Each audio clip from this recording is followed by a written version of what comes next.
আজকে সুপ্রিম কোর্টে কিছুক্ষণ আগে একটা রায় দিয়েছে, যেখানে রাজ্য সরকার মধ্যশিক্ষা পর্ষদের যে আবেদন ছিল সেই আবেদনের পরিপ্রেক্ষিতে যে 31শে মে পর্যন্ত যারা যোগ্য, এখনো পর্যন্ত যারা যোগ্য বলে নির্ধারিত হয়েছে তারা কাজ করতে পারবেন, এটাকে আপনি কিভাবে দেখছেন?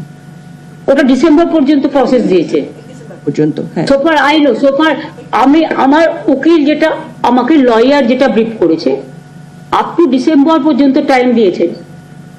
কাজে একটা আপাতত স্বস্তি, যেটাদের মাইনের ব্যাপারে আমরা চিন্তা করছিলাম কি করে দেওয়া যায়, কারণ আগের বারে বলা হয়েছিল মাইনে দেওয়া যাবে না, সেই জন্য আমরা বিকল্প পথের সন্ধান করছিলাম। কাজে আমি কথা দিয়েছিলাম, আমি শুধু নই, আমাদের সবাই, আমাদের পরিবার, পশ্চিমবঙ্গ সরকার পরিবার, মানুষের পরিবার, যে আমরা দেখব যাতে ওদের কোনো অসুবিধে না হয়। সেটা আজকে আমরা আমাদের আবেদনে সাড়া দিয়ে ডিসেম্বর পর্যন্ত আমরা সময় পেয়ে গেছি।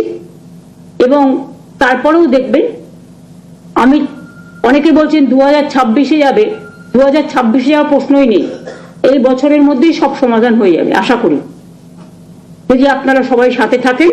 আর আমরা যেটা করব আশা করি ভুল করব না, কারণ মানুষের কাজে আমি ভুল করি না, আমার নিজের কাজে ভুল করতে পারি, কারণ কথা বলতে বলতে কখনো হয়তো উচ্চারণে কোনো একটা ভুল হয়ে যেতেই পারে, কারণ আমি ভালো হিন্দি ভাষা জানি না, আমি তো স্বীকার করছি, আমি ভালো ইংরেজি জানি না,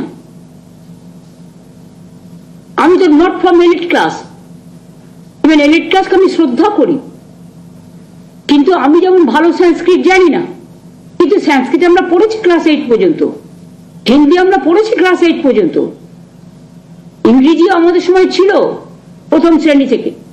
একটা জেনারেশন, 4-5টা জেনারেশন গ্যাপ হয়ে গেছে, 3টে জেনারেশন তো বটেই, যখন পঞ্চম শ্রেণী পর্যন্ত ইংরেজি তুলে দেওয়া হলো, তারা একটা সাফার করছে, এবং তাদের মধ্যেও যারা অফিসার তৈরি হয়েছে তাদের আমরা ইংলিশে ট্রেনিং দেওয়াচ্ছি, যাতে গভর্নমেন্টের কাজকর্ম দেখতে কোনো অসুবিধে না হয়। কাজেই আমি খুশি যে আপাতত একটা সময় আমরা পেয়ে গেছি, এবং টিচাররাও মাইনে পাবেন যথা সময়। কাজেই এটা তো একটা স্বস্তির, বড় স্বস্তির খবর, এবং একটা স্বস্তি যখন হয় তখন ভবিষ্যতের স্বস্তিও তার উপরে নির্ভর করে। সুতরাং আমি টিচারদের অনুরোধ করবো, ভালো করে মন দিয়ে ক্লাস করুন, মন দিয়ে কাজ করুন, চিন্তা করবেন না, আমরা আপনাদের সহসাথী, সমব্যথী এবং সহসাথী।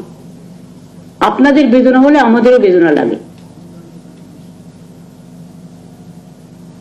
দিদি, এখানে একটা প্রশ্ন রয়েছে, সেটা হচ্ছে যে টিচাররা সেখানে রিলিফ পেলেও গ্রুপ সি এবং গ্রুপ ডি এর যারা কর্মচারী তারা কিন্তু তাদেরকে শুনুন, আপনি আইনের, you don't ask me any question which is related to law.